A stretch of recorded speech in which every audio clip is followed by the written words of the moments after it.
Diane Ouellette, responsable des communications de la Ligue de hockey d'excellence du Québec. Bienvenue à Sur le banc des joueurs. En fin de semaine, il y a une compétition fort importante et intéressante au Saguenay-Lac-Saint-Jean.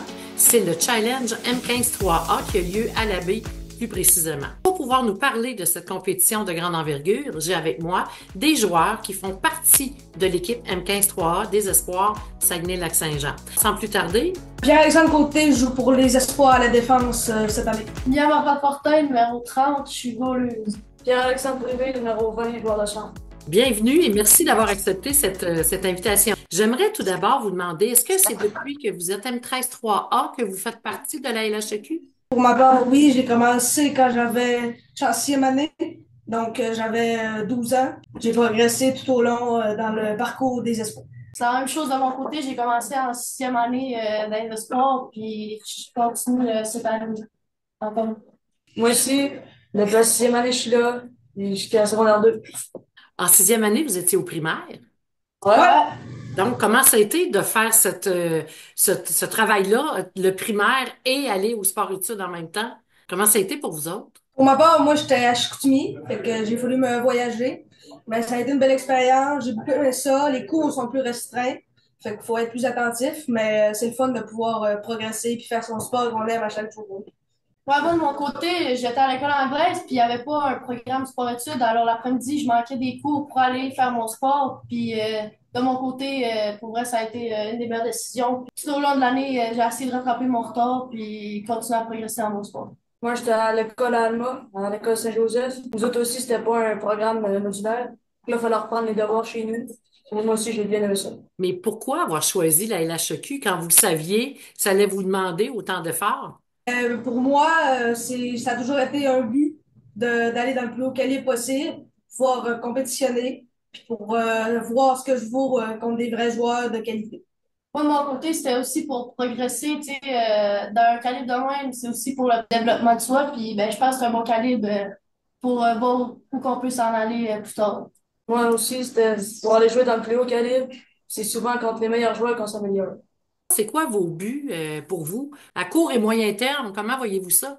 C'est sûr que mon premier objectif, c'est d'être repêché dans la LHMQ pour pouvoir progresser, améliorer, comme mon frère l'avait fait. Puis, c'est sûr que faire les élites de Jonquière, c'est aussi un très grand rêve que je vais peut-être pouvoir réaliser. Moi, de mon côté, c'est sûr que Midget 3, c'est un de mes objectifs parce que vu que je suis une fille, je peux pas aller vraiment plus loin que ça avec les gars. C'est pour ça que je suis venue dans la LHEQ parce que ça va m'aider à pouvoir aller dans le Midget 3. Puis ça va m'aider aussi avec le hockey féminin plus tard. Ça va te donner une option pour peut-être aller rejoindre éventuellement l'équipe Victoire, pourquoi pas? Ouais, On peut y exactement. rêver maintenant. Ouais.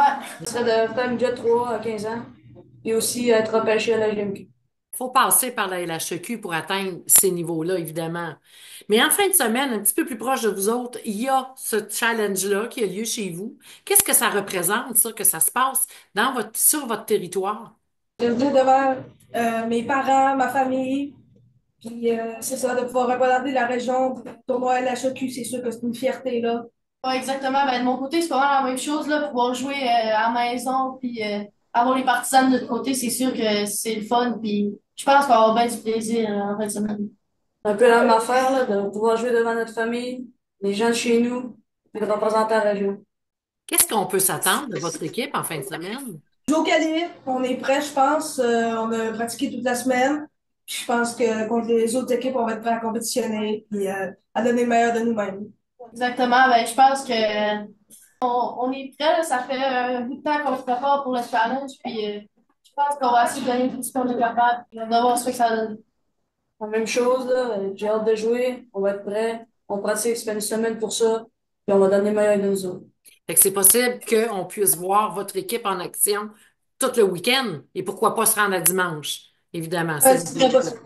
Très possible. On aimerait bien. Et j'aimerais juste, avant de terminer, que vous me parliez de votre organisation, les Espoirs. Comment c'est jouer pour les Espoirs du Saguenay-Lac-Saint-Jean? C'est une organisation qui est très organisée. On est capable de tout. Si on veut faire aiguiser nos patins, on est capable. Si on a un problème, quoi que ce soit, on peut aller en parler. C'est vraiment une organisation qui nous écoute, qui est vraiment prête à nous aider, quelle que soit la situation. Comme tu dis, je dis, on est comme vraiment une grosse famille, on est tout le temps là l'un pour l'autre, puis on est tout le temps là pour s'aider, puis donner des conseils à nos coéquipiers, puis l'organisation, on pourrait 10 sur 10, là, comme tu dis, ils sont là pour exercer nos patins, les coachs sont tout le temps prêts à nous écouter, puis c'est un gros plus. J'adore l'organisation aussi. Ça fait 3 ans que je suis là. C'est comme ils disent, on peut exiger nos patins et tout. Les coachs nous écoutent. Aussi à l'école, quand ça va pas, ils sont là pour nous aider. On peut tout le temps leur parler. Ils sont tout le temps là pour nous aider. Qu'est-ce qu'on pourrait dire à vos partisans avant de quitter, puisque c'est vous qui avez la parole, là, les joueurs, en fin de semaine? Ça commence demain soir à la baie, alors on vous invite. Et qu'est-ce que vous aimeriez dire à vos partisans? Moi, je vous souhaite d'avoir un bon match. J'espère que vous n'allez pas être déçus de nous autres. Je ne penserais pas parce qu'on est quand même une excellente équipe, très soudée. Je leur souhaite que du plaisir de ce tournoi. Ouais, exactement. Ouais, dans le fond, c'est sûr que venir en grand nombre, tu sais, c'est sûr ça va être une belle game. Nous, on va donner tout ce qu'on a. Devenez nous voir jouer, on joue du gros hockey, puis on est une bonne équipe. Puis on va donner tout ce qu'on peut. On les invite comme septième joueur à venir vous encourager. Merci beaucoup, puis je vous souhaite le meilleur succès possible en fin de semaine. Merci beaucoup, c'est gentil. Merci. Au revoir.